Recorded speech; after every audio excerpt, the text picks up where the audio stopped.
everyone, Stefan Wallenberg with Bram Kleis again. So again, if you haven't already checked out the introductory video that talks a little bit about the gas moratorium and what we're really trying to get at today, we suggest that you take a break from this, pause it. You can always come back to us, look at that video, and then you'll have a little bit better context. So for now, we're going to talk about fuel oil and biomass, right? Yep.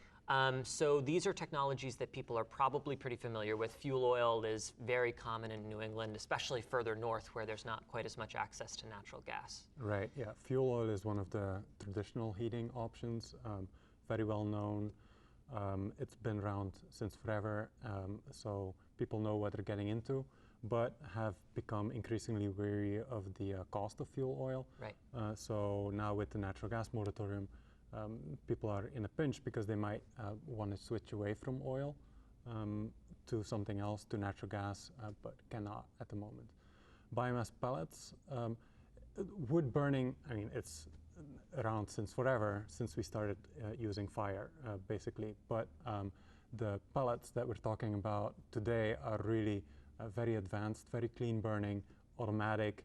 You have a device in your basement with pellet storage next to it, works automatic. You don't have to get up in the middle of the night to keep your fire, your boiler going.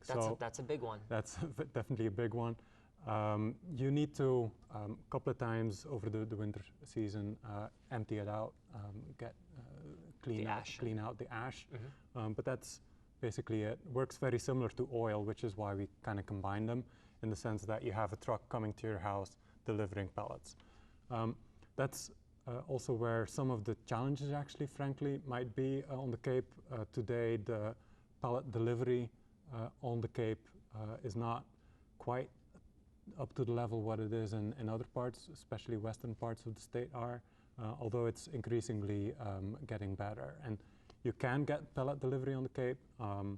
You just have to look and find the right pellet delivery company. And what might the upfront cost of an oil furnace or boiler or pellet stove, how does that compare to natural gas or propane or something more traditional? Right.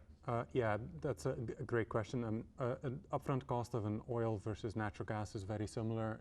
Gas boilers tend to be a little bit cheaper than oil boilers, but a pellet boiler, wood pellet boiler, is definitely a lot more expensive. Okay. We don't want to hide that. That's definitely an issue, which is why we make rebates available, and there's low-cost financing available for them through the Mass Save Heat Loan.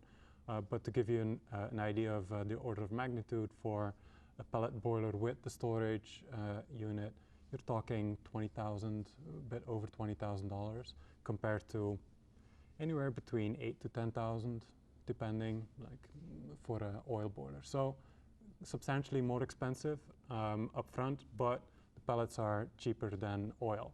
So you're making money back.